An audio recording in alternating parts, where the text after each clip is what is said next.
Going over to the Daily Wire, reported that the hit blockbuster A Quiet Place is being slammed for its regressive stance on guns. So you and I went to see this, 2 nights ago? Yeah.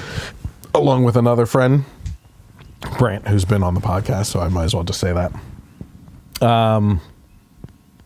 I found this amazing to read after we actually saw it. I don't want to give too much away about the movie because I think it's part of the allure is that's kind of shrouded in a little bit of mystery, and it's just it's a heck of a movie, that's for sure. So the New Yorker said, we're going to talk about the New Yorker later too with Starbucks or with Chick-fil-A.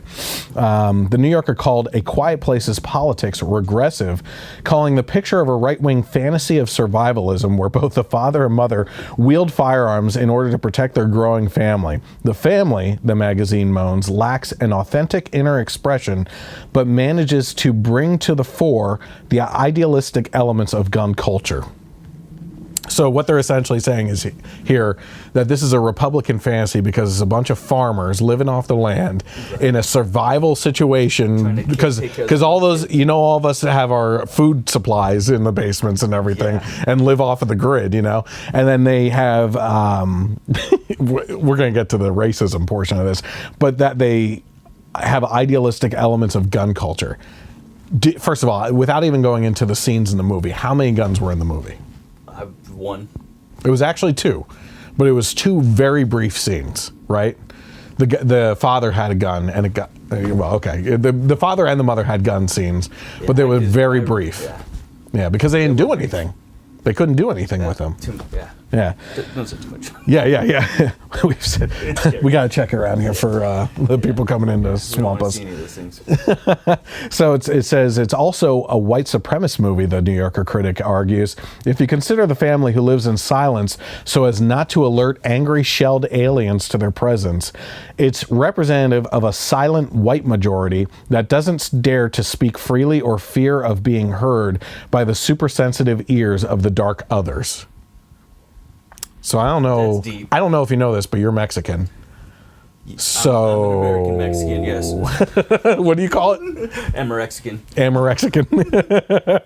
So did you feel like this was I didn't feel like it was an attack on race at all. No. Did you feel like it was? Felt like it was a good, authentic movie, really. And what would happen unique. If something like that happened. Very unique. Yeah. Because how would you go about it? I mean, you just can't pawn your kids off on the government to save you. You can't because they're not going to help you at all. Really? No, I mean, are you sure you're from California? Doesn't California, don't they help out everyone to survive? I think what they do is just let the homeless people throw poop at each other. That's what I think that they do. The movie's true awfulness shines through in scenes where the family must defend themselves in one-on-one combat with the mysterious extraterrestrials. Far from being a progressive force out to illuminate the human race, the aliens are mostly there to devour anyone who makes the slightest noise.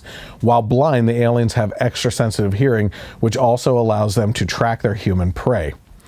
It says The Economist's 1843 magazine bemoaned this week that Hollywood's destructive reliance on gun culture, and particularly A Quiet Place's glorification of shooting aliens in the face. The couple's other self-preservation tactics are all well and good, but in the end, it's the ability to squeeze a trigger that makes the difference between being a responsible parent and an alien's breakfast, the writer sobs. Yeah, that's kind of the point with any intruder into your house is it's about squeezing that trigger. I would think so. And I don't think that's a bad thing to point out. Yeah, I don't think so either.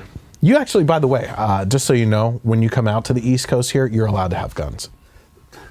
Yes. The Economist packs its review, though, with insulting narratives about gun culture. It says gun-toting farmers fare better against the aliens than the entire American war machine.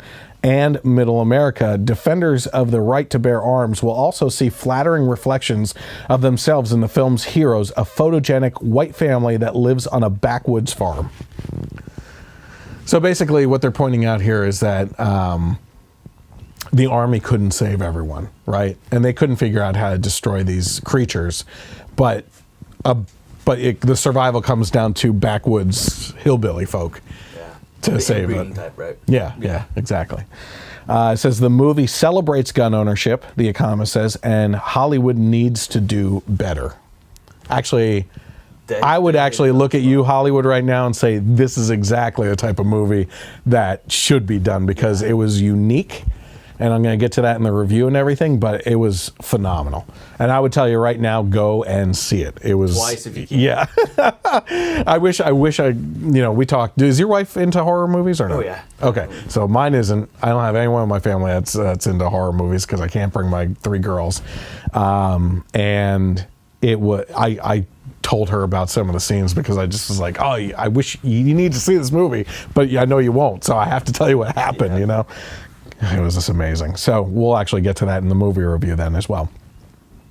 According to NBC Los Angeles, a fashion